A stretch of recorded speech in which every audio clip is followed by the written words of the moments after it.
Welcome to Fire Engineering's Training Minutes. Thank you to our sponsor, Globe Turnout Gear. I'm Nick Martin, and today Curtis and I are here to talk to you about being combat ready on the Fireground. The idea of combat ready is something that came to us many years ago when Pete Lund founded Traditions Training. Pete was one of those storied firefighters with decades of time in some of the busiest fire companies in New York City. Pete had a lot of fires under his belt, and he was one of those guys who did the types of things that we only read about or see on videos these days. And if anybody had the experience behind them to make decisions about what was BS and what was real deal, it was Pete, but that's not what he did. The attitude that Pete left us with when he passed away was that we need to have our game face on every day, all day. Often it's a series of little details that come together to make a big performance. Most of the time when we see tragedy on the Fireground, whether it's a lost firefighter, a lost civilian, or a fire that shouldn't have gotten as out of hand as it did, it's most often not a result of one catastrophic event. It's a result of a series of small failures that compounded to make a big tragedy.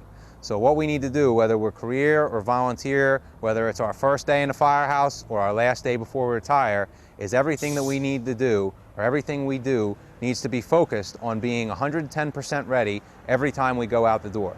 We need to treat every alarm we go on as if it will turn out to be the fire of our career, because until that alarm is over, we don't know what it will turn out to be. Nothing showing means nothing. Sometimes in my career, some of the worst fires that I've had an opportunity to go on started out as nothing fires and ended out as some of the worst fires that I've ever been to. So often it's a series of smaller details. And to kind of illustrate what I mean, Curtis and I are going to show you just a couple of small tips.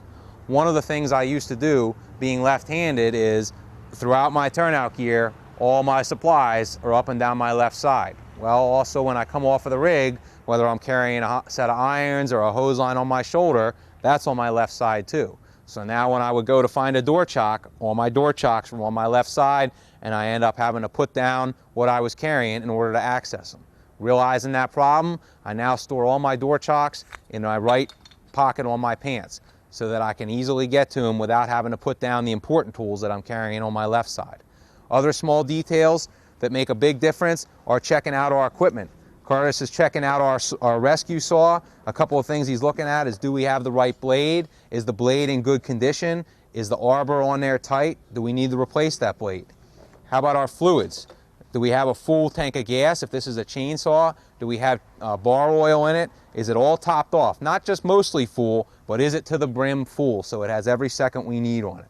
All of our switches should be set to the proper position so that all he needs to do when he comes off of the rig at a fire with this saw is pull the cord. Our compression switch is pressed in, our choke is out, our trigger lock is locked, and our off switch is not engaged. So all we need to do is pull the cord when we go.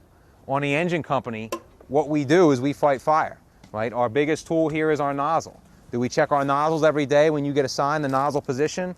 We should be checking to make sure our bail is functional and in good condition. If we have an adjustable nozzle, is the pattern set on the appropriate pattern? Are our connections tightly made to the hose, and if it's a breakaway nozzle, to the bail assembly? It's all a series of smaller details, and all of them individually may seem inconsequential. But when those small failures come together at the same time on the same Fireground, that's where we end up with tragedy. Being combat ready is difficult. It requires a lot of effort and a lot of attention to detail day after day. More often than not, your attention to detail is not rewarded because nothing big happens. But when something big does happen, you're going to be ready to go if you keep combat ready as your attitude every day you're in the firehouse. Thanks for watching Fire Engineering's Training Minutes, and thank you to our sponsor, Globe Turnout Gear.